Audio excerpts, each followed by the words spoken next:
continua desde Génesis, Éxodo, y ahora entramos a Levítico, el primer sermón de Levítico, pero ya es el número 9 en el orden que traigo desde el libro de Génesis. Muy bien, ahora leemos la palabra del Señor y dice de esta manera: Nadab y Abiú, hijos de Aarón, tomaron cada uno su incensario, pusieron en ellos fuego, le echaron incienso encima y ofrecieron delante del Señor un fuego extraño que él nunca había mandado. Entonces salió de la presencia del Señor un fuego que los quemó y murieron delante del Señor. Luego Moisés dijo a Aarón: esto es lo que el Señor afirmó cuando dijo: en los que a mí se acerquen me santificaré, y en presencia de todo el pueblo seré glorificado. Y Aarón guardó silencio. Después Moisés llamó a Misael y a Elzafán, hijos de Uziel, tío de Aarón, y les dijo: acercaos y sacad a vuestro hermano de delante del santuario fuera del campamento.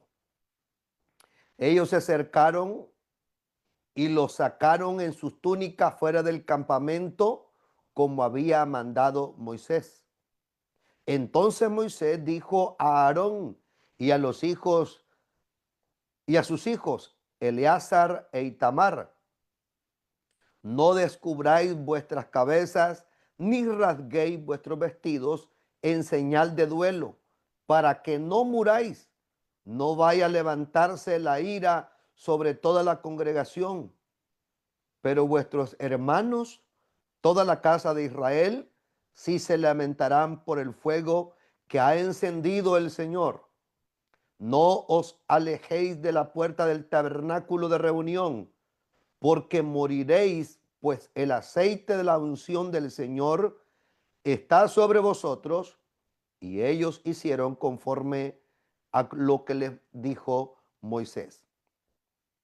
Entonces el Señor habló a Aarón: ni tú ni tus hijos debéis beber vino ni sidra cuando entréis al tabernáculo de reunión, para que no muráis. Estatuto perpetuo será para vuestros descendientes, para poder discernir entre lo santo y lo profano, entre lo inmundo y lo limpio, y enseñar a los hijos de Israel todos los estatutos que el Señor les ha dado por medio de Moisés. Aleluya.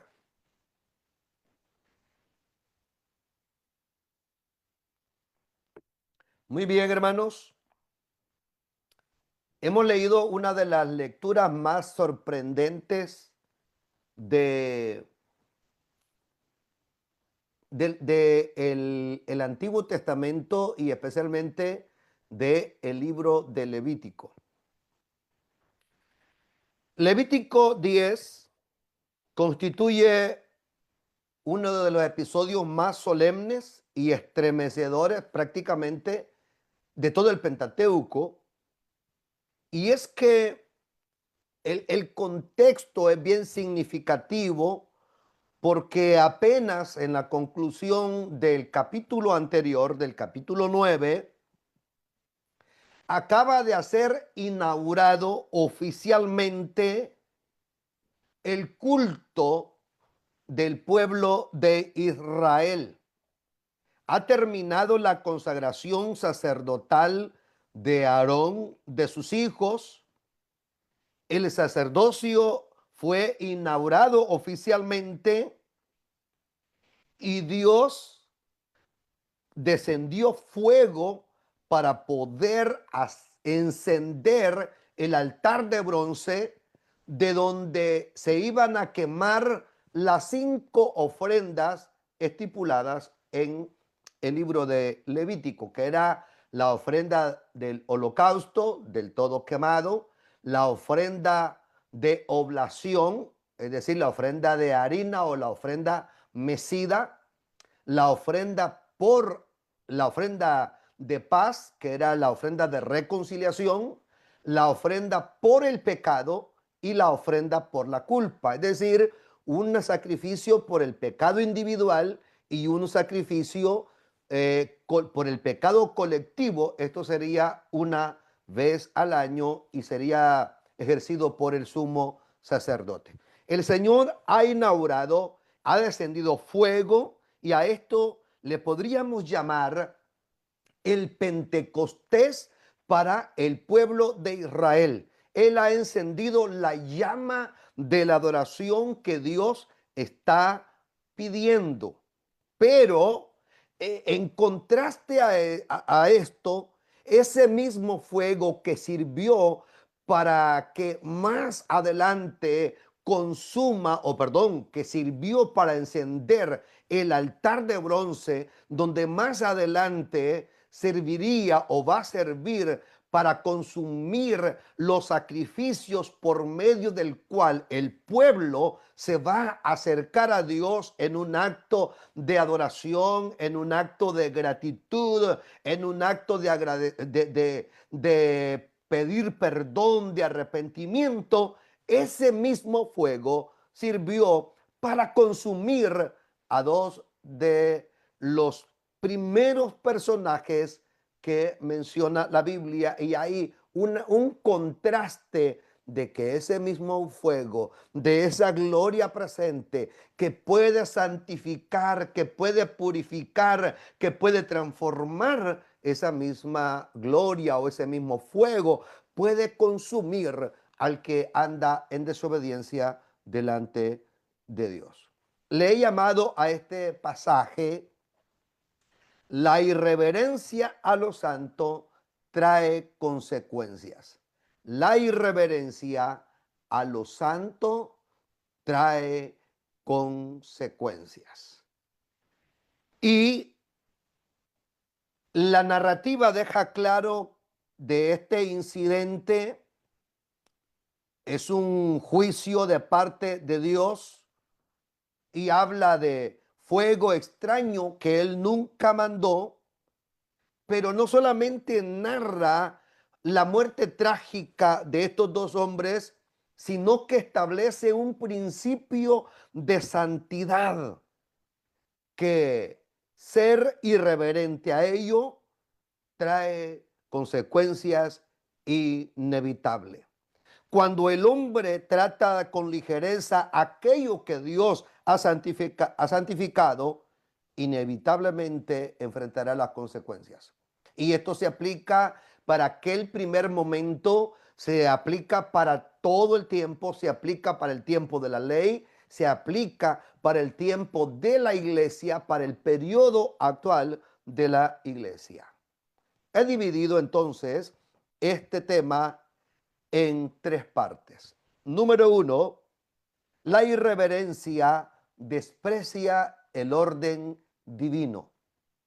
La irreverencia desprecia el orden divino.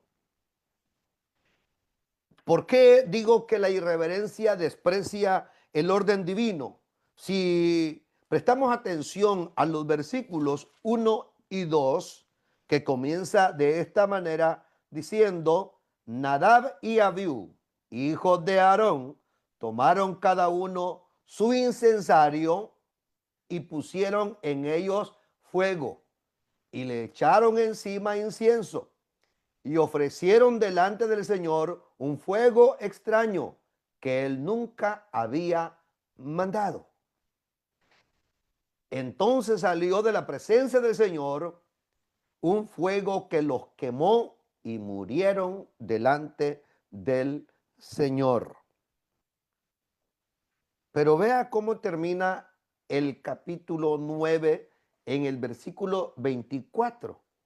Salió fuego de la presencia del Señor y consumió el holocausto con las grasas que estaban sobre el altar, y al ver esto, todos los del pueblo alabaron y se postraron sobre sus rostros. Muy bien. Y entonces aquí viene una pregunta bien importante. ¿Qué fue lo que pasó? ¿Por qué Dios consumió con fuego a Nadab y a Abiú? Escúcheme bien. Esto es importante porque ellos no estaban ejerciendo una función prohibida en sí misma. No eran extraños invadiendo el sacerdote. Eran sacerdotes legítimamente consagrados. Habían sido lavados, habían sido vestidos, habían sido ungidos y habían sido apartados por mandato divino. Eso es lo que dice Levítico capítulo 8. Por tanto, el problema no radicaba en quiénes eran, sino en cómo actuaron. Porque aquí surge la pregunta, ¿y cuál fue ese fuego extraño? Y se han ventilado varias respuestas, entre las más ligeras, las que simplemente se toman a la ligera, muchas veces ignorando algunos aspectos importantes del texto, y otras propias de una deducción. Una de ellas es que, y la más fácil, la que sale por la tangente, dice, no, es que ellos desobedecieron, no tomaron fuego del altar, sino que trajeron fuego de otro lado y por eso encendieron la ira de Dios. No, no fue eso. No fue eso. Otros dicen, no, es que ellos llegaron borrachos ahí, por eso más adelante Dios le dice que no se presentarán borrachos delante del Señor. Esa orden la dio después. Por lo tanto, no tiene peso ese argumento que sea eso. Otros dicen, no, es que ellos estaban en idolatría. Tampoco tenemos peso teológico para sustentar que esto haya sido. Entonces, ¿cuál fue el problema realmente de Nadab y Abiú?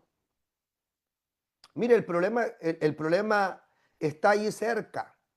El fuego extraño no es porque fuera un fuego diferente al que Dios había encendido en el altar del holocausto, en el altar de bronce, en el altar de los sacrificios. No, no es que fuera fuego diferente a eso, o que ellos hayan llegado ebrios, o que hayan estado en idolatría. Acababan de ser consagrados. Acababan de ser consagrados, acababan de haber recibido la purificación, fueron lavados. Esto habla de recibir la purificación. Habían sido vestidos, es decir, tenían las vestimentas oficiales para poder ejercer el oficio sacerdotal. Habían sido ungidos, es decir, habían sido capacitados, habían sido ya destinados para aquel oficio. Y con esto quiero meterme un poquito con el término de la unción. Nosotros los pentecostales, y digo esto porque yo soy pentecostal, nací pentecostal, sigo siendo pentecostal y voy a morir pentecostal. Pero lo que quiero decir esto es que muchas veces abusamos del aspecto teológico de las palabras y pensamos que estar ungido es saltar, es brincar, es botar tanta gente, es hacer tanto movimiento y gritar de ser posible. Pero no, eso no es unción.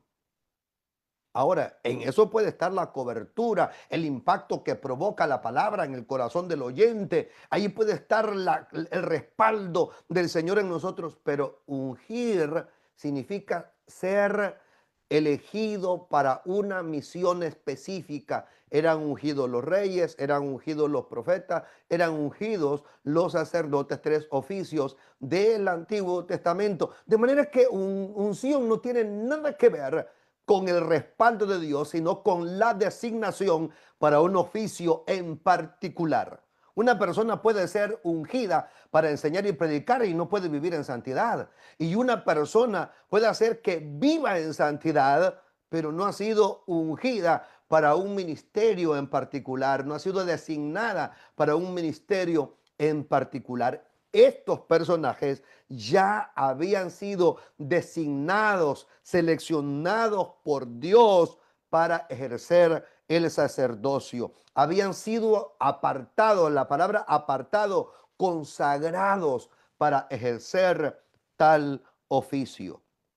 De manera que lo que aquí tenemos no es un asunto que no basta con tener una posición espiritual, un título ministerial, una cercanía con el altar para garantizar la aceptación delante de Dios. Aquellos investidos de privilegio espiritual pueden caer si tratan con irreverencia aquello que ha sido santificado. El problema de Nadab y Abiú fue que actuaron por iniciativa propia antes de esperar el mandato de Dios, antes de esperar la orden del Señor. Nótese cómo vienen las cosas en orden. Primero han sido preparados ellos oficialmente, consagrados, investidos, ordenados para que ejerzan el sacerdocio, y luego Dios, aquellos bueyes que han preparado y que han partido en el altar de bronce, Dios se encarga de encender ese fuego, y ese fuego tenían que mantenerlo por todas las generaciones, nunca lo debían dejar apagar. Pero el siguiente paso era que recibieran la orden de ofrecer incienso,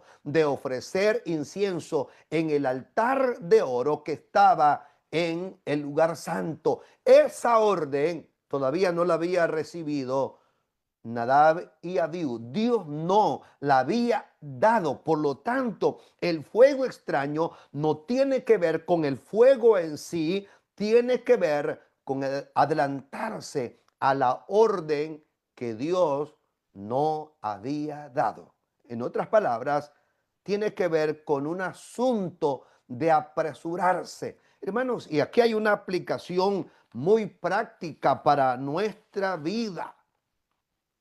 Cuando nosotros nos adelantamos a hacer aquello que Dios no nos ha mandado, lo más probable es que vamos a fracasar. Lo más probable es que no vamos a salir bien. Lo más probable es que vamos a tener que asumir las consecuencias. El texto enfatiza la acción personal de Nadab y Abiú. Tomaron, pusieron, ofrecieron. Y dice fuego extraño. Toda la secuencia verbal recae sobre la iniciativa humana. No aparece el mandato divino, no aparece instrucción previa, no aparece dirección de Jehová o dirección de Yahvé. Todo el énfasis narrativo presenta una acción nacida de ellos mismos. Porque es que, hermano, cuando nosotros hacemos algo de nuestra propia voluntad, por iniciativa emocional, por impulso de nuestro yo, lo más seguro es que Dios no va a respaldar esa acción. Aquí puede encontrarse el corazón de una persona impulsado por sí mismo. Aunque el acto de ofrecer incienso era parte del ministerio sacerdotal, lo hicieron sin mandato específico, fuera de la orden y del momento determinado por Dios. La frase final del versículo 1 dice así: fuego extraño que él nunca les mandó. El problema no fue simplemente el fuego, el problema fue la autonomía espiritual. Su pecado consistió en introducir iniciativa humana donde había de haber obediencia divina. Mire, es que aquellos que servimos al Señor, no podemos jugar con el altar, no podemos jugar con las cosas sagradas. Usted que ministra, que predica, que enseña la palabra. No, hermano, no somos perfectos, nadie es perfecto. Pero debemos procurar en toda la medida que podamos de presentarnos delante del Señor con integridad, decirle, Señor, yo sé que soy humano, yo sé que que yo te fallo, pero aquí estoy, Señor, úsame. Pero tampoco presentarse con un estilo de vida de doble vía. Aquellos que ministran la alabanza tienen que tener mucho cuidado en la manera que están ministrando, porque ustedes con la alabanza están conectando al pueblo con Dios. Esa alabanza, si está bien ejecutada de la manera correcta, sirve de conexión entre Dios y el pueblo. Muchas veces la alabanza es clave para que el mensaje encuentre corazones que han sido regados, fertilizados, preparados para sembrar la palabra del Señor. Muchas veces a nosotros los predicadores nos toca predicar la palabra en corazones áridos, en corazones secos, en corazones vacíos, porque esa alabanza tuvo exhibición, tuvo show, tuvo cuantas cosas, pero no llegó a la presencia del Señor. Entonces, esto es para todos los que servimos delante de Dios. La irreverencia comienza cuando el hombre sustituye la obediencia por la iniciativa humana. La irreverencia no siempre comienza con una rebelión abierta. Muchas veces comienza cuando el hombre deja de esperar la dirección de Dios y empieza a actuar según su propio criterio, aún dentro de las cosas espirituales. El gran error de Nadab y Abiú fue asumir que podían manejar lo santo según su discernimiento personal. El problema de ellos es que ellos dijeron, bueno, ya hemos sido consagrados, estamos listos, estamos ordenados, Dios ha encendido, ha aprobado el sacrificio, ha encendido el altar, entonces ¿para qué esperar más? Démosle el siguiente paso, es el incienso. Y Dios dice, momento, eso no lo mandé yo. Eso no es no lo ordené yo. Y ustedes se adelantaron. Porque el pueblo estaba postrado, el pueblo estaba alabando a Dios, el pueblo nunca había visto algo semejante y estaba dándole gloria al Señor. Y ahora ellos, que deben ser los líderes espirituales, cometen un acto de desobediencia. La irreverencia siempre comienza cuando el hombre deja de someterse a la orden de Dios y comienza a actuar por su propia voluntad. Número 2. La irreverencia provoca el juicio divino. El versículo 3 habla de un juicio inmediato. Vea lo que dice, y salió fuego de delante de Jehová y los quemó y murieron delante de Jehová.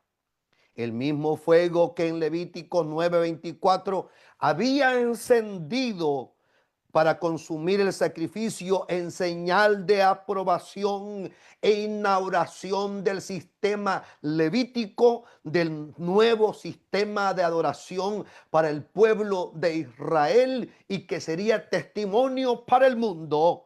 Ese mismo fuego sirvió, ahora desciende para consumir a los sacerdotes que antes habían sido aprobados para ministrar. Escúcheme bien, lo que esto nos quiere decir es que nadie tiene las credenciales suficientes para creer que es tan amigo de Dios que puede hacer lo que le dé la gana, que puede hacer su voluntad. Escuche esto, hermano, hermana, amigo, escuche esto. Nadie es tan amigo de Dios para creerse que puede cambiar las reglas que Dios ya ha determinado. Este es algo profundamente simbólico. El fuego bendice al obediente. Es el que consume al desobediente. El fuego que purifica al que se somete es el mismo que consume al que se rebela.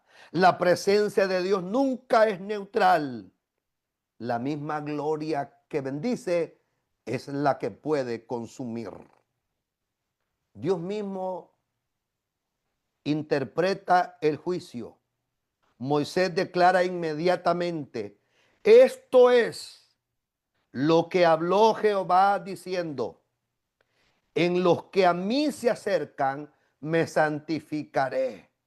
Los que se acercaban a él, los sacerdotes, todo la orden sacerdotal, más tarde eran tres órdenes sacerdotales estamos hablando de 24,000 sacerdotes aproximadamente. Perdón, 24 órdenes sacerdotales. Y estos eran los que en los que Dios iba a utilizar para santificarse, para manifestarse. Estos serían los intermediarios entre Dios y el pueblo. Ellos llegarían delante, el pueblo llegaría delante de Dios con un sacrificio que sería oficiado por medio de ellos, de manera que lo que estaban haciendo era santo delante de Dios y santo delante del pueblo, y debían comportarse como tal. Este versículo es la clave hermenéutica del pasaje. Dios mismo explica por qué murieron, porque Dios debía santificarse a través de ellos, pero ellos han desobedecido. Y escuche esto: en la medida que Dios nos pone una responsabilidad, de esa misma manera es la demanda, del tamaño del llamado que Dios ha puesto en ustedes, de la responsabilidad que Dios ha puesto en ustedes. De ese mismo tamaño es la demanda de Dios, es lo que Dios va a demandarle. El problema fundamental no fue simplemente una falla ceremonial, sino una violación de la santidad divina. La expresión "me santificaré" en ellos expresa ser tratado como santo, ser reconocido en su absoluta pureza, ser reverenciado conforme a su naturaleza. Aquellos que eran los representantes de Dios delante del pueblo debían manifestar la santidad de Dios, pero fueron los que desobedecieron. Mientras más cerca se está de Dios, mayor responsabilidad existe. La frase "en los que a mí se acerca" hace referencia especial a quienes ministran delante de Él. El principio es claro: privilegio espiritual implica mayor responsabilidad espiritual. Quien más se acerca al altar, mayor reverencia debe tener. Número 3. La irreverencia no altera la santidad de Dios. Los versículos 4 al 11 hablan acerca de esto. Lo primero que encontramos es el juicio no suspende la orden divina. Los versículos 4 al 7 encontramos que después de la tragedia, Dios no permite desorden emocional en el servicio sacerdotal. Moisés de manera claramente dice que los hijos de Aarón no deben rasgar sus vestidos, señal de luto, señal de dolor, señal de tristeza. No deben cubrir sus cabezas, igual. no deben abandonar su ministerio. Deben permanecer allí. Han muerto sus hermanos, es cierto, han muerto,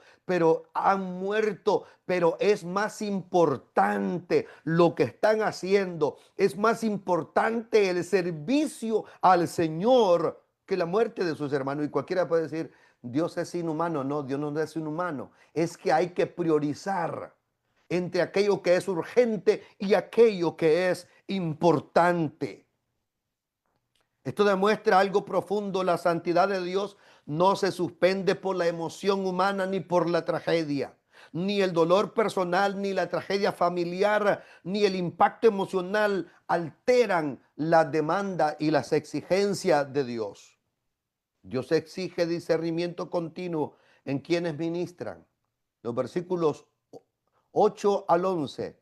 Dios entonces establece principios adicionales para el sacerdocio, para poder discernir entre lo bueno y lo malo, lo inmundo y lo limpio. La palabra aquí discernir significa separar correctamente, distinguir apropiadamente, juzgar con precisión espiritual.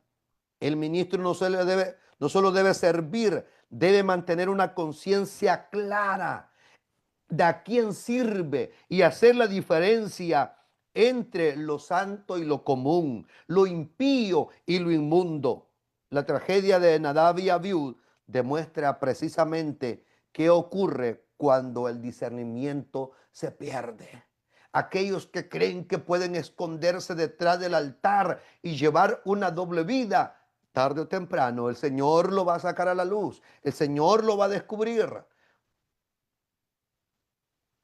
Dios sigue demandando reverencia a los que sirven.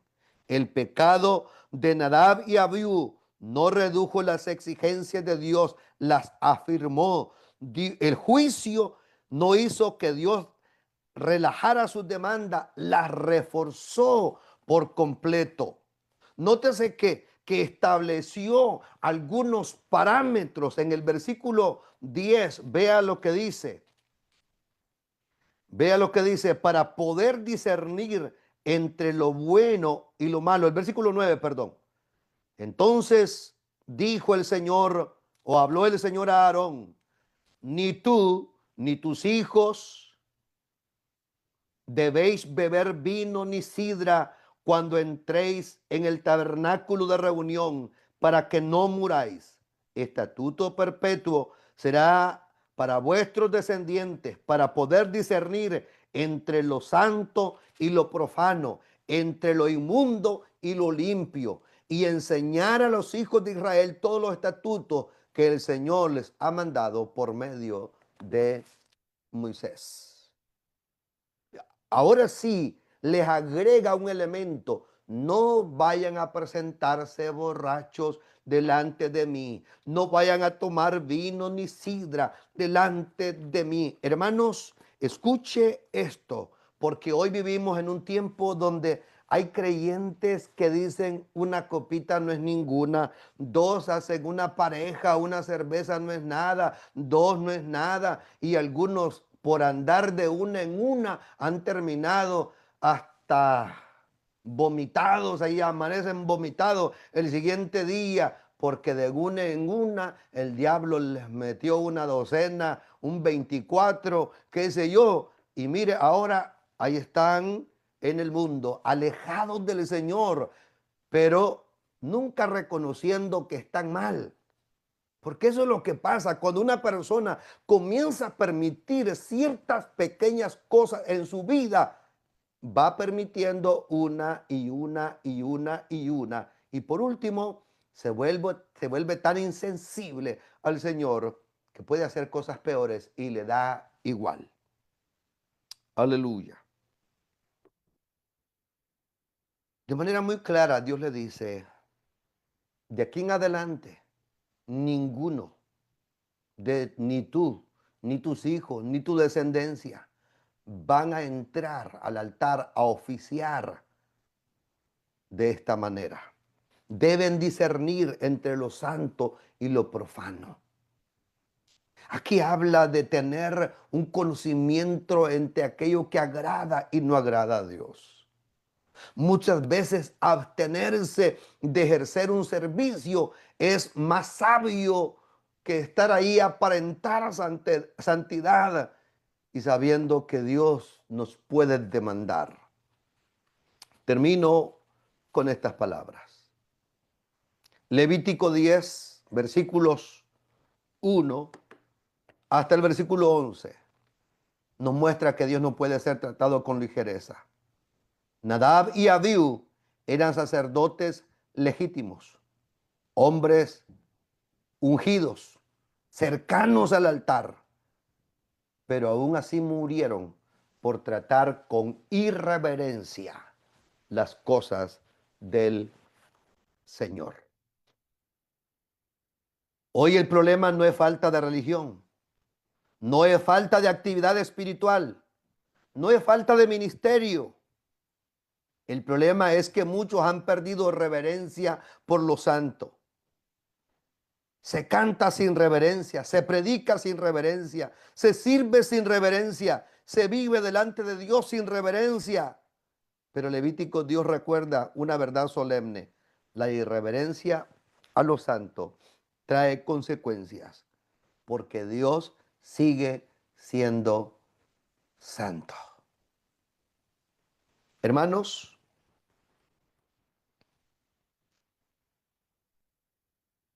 usted y yo ahora somos sacerdocio.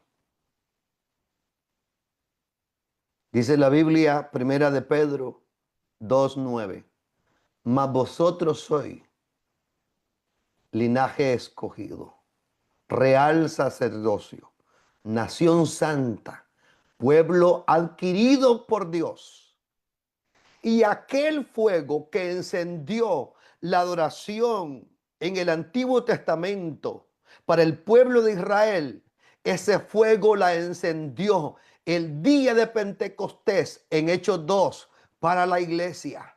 Y usted y yo fuimos inaugurados sacerdocio legítimo de este cuerpo llamado iglesia, el cuerpo de Cristo. Y por lo tanto debemos tomar lo santo con seriedad, no a la ligera. Por lo tanto, hermanos, aquello que Él ha santificado debe tratarse con reverencia. Aleluya. Oramos, Padre que estás en los cielos. Muchas gracias por esta palabra, Señor, que tú nos has permitido o me has permitido compartir en este momento, Señor. Que esta palabra haya tocado corazones, haya tocado vidas. Que esta palabra, Señor, sea una palabra desafiante, edificante, cortante para quien sea, Señor, para quien lo necesite. Pero que sea una palabra a tiempo a nuestra vida, Padre glorioso. Que sea una palabra, Dios mío, de manera preventiva y de manera ejecutiva. De manera preventiva para el que todavía no vive una situación como tal y curativa para aquel que lo ha estado viviendo o que lo vive. Padre glorioso, gracias porque tu palabra nos habla que debemos ser celosos con las cosas tuyas, Señor, que debemos ser cuidadosos con las cosas tuyas, mi Dios. Gracias, mi Dios amado, glorioso, por este momento, por este tiempo. Aleluya. Gloria al Señor. Hermanos, que esta palabra haya bendecido sus vidas. Que la presencia del Señor haya ministrado sus corazones. Que en la medida que la palabra era expuesta, yo espero que el Espíritu Santo haya hecho el trabajo, la obra para lo cual Él fue enviado. Y esta palabra haga en su vida el efecto que tiene que hacer. Dios bendiga a todos los que han estado conectados. Yo sé que Esto no se queda aquí, otros van a poderlo ver de manera diferida, a quienes les mandamos un saludo afectuoso también. Gloria al Señor. Hermanos, qué bendición. Vamos a darle gracias al Señor por este momento final. Señor amado, bendecimos tu nombre, te exaltamos. Gracias. Gracias por mis hermanos. Gracias por los que escucharon esta palabra, Señor. Gracias, Dios mío, porque nos regalas el privilegio de llegar más allá de nuestras fronteras, más allá de nuestros límites, Padre glorioso. Dios mío, que esta palabra sea difundida, que esta palabra sea compartida para bendición a otros, Señor.